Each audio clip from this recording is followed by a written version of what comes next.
Alam nyo, madalis kapag binumbuklat natin ng Nehemiah chapter 3, ang dali lang isipin na isa lang itong mahabang listahan ng mga pangalan at lugar.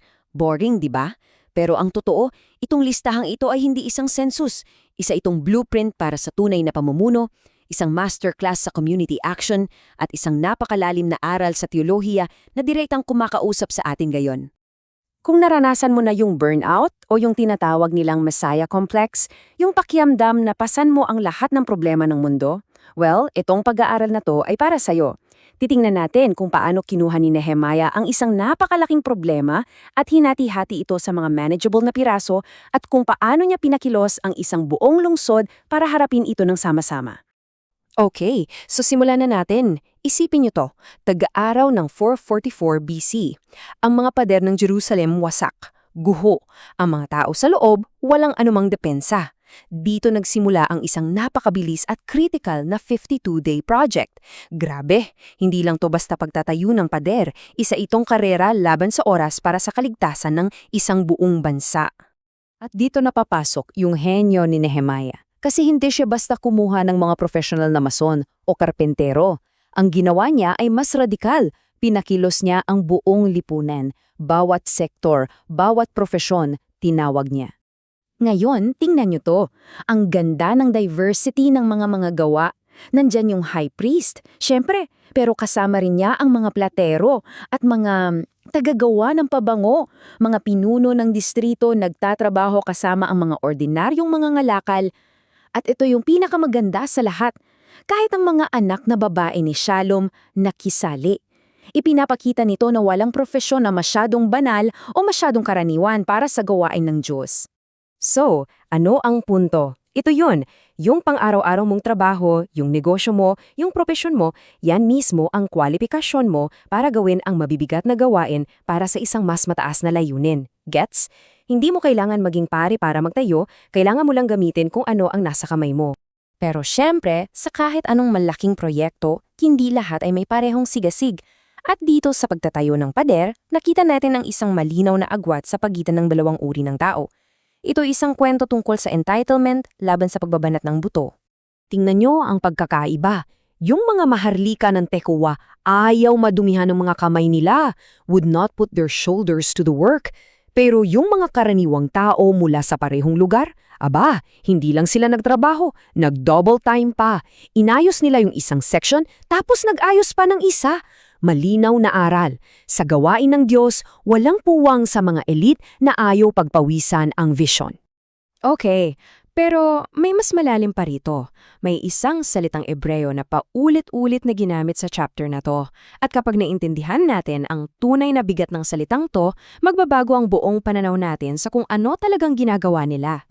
Ang salita ay chazak. Sa mga English translation, madalas itong repaired o kinumpuni. Pero ang ugat niyan ay mas matindi.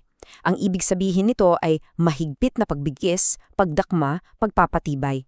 May elemento ito ng parang marahas na pagkilos para pagdugtungin ng mga bagay na sira. Kaya isipin ninyo, hindi lang sila basta nagpapatong-patong ng bato. Nagsasagawa sila ng isang chazak.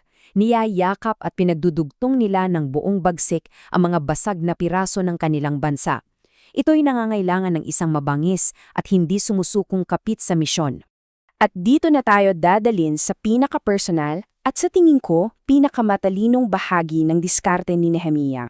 Sa halip na bigyan ng mga tao ng mga random na section, ginamit niya ang isang napakasimpleng prinsipyo, lokal na pananagutan.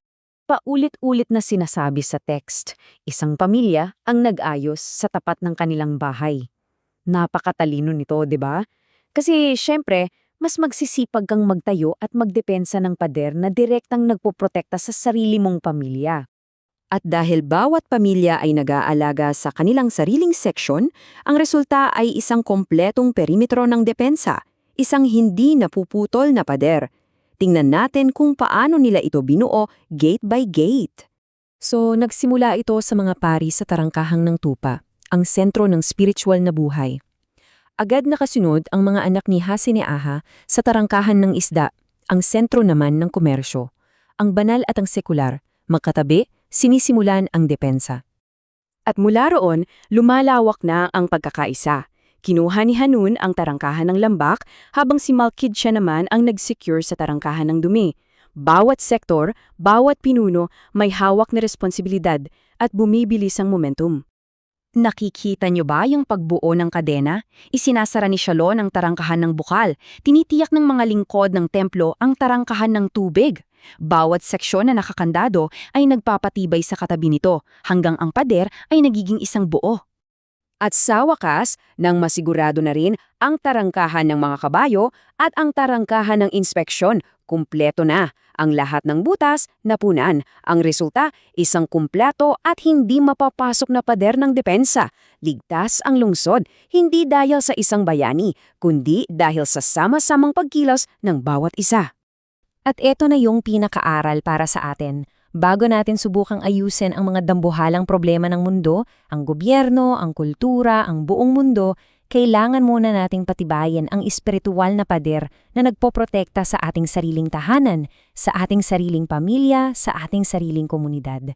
Ang tunay na pagbabago laging nagsisimula sa kung nasaan ka. Kaya, ang tanong ko para sa iyo ngayon ay ito.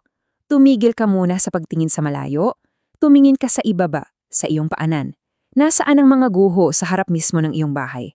Saan sa buhay mo, sa pamilya mo, sa isipan mo, sa komunidad mo, ang nangangailangan ng isang tiyasak?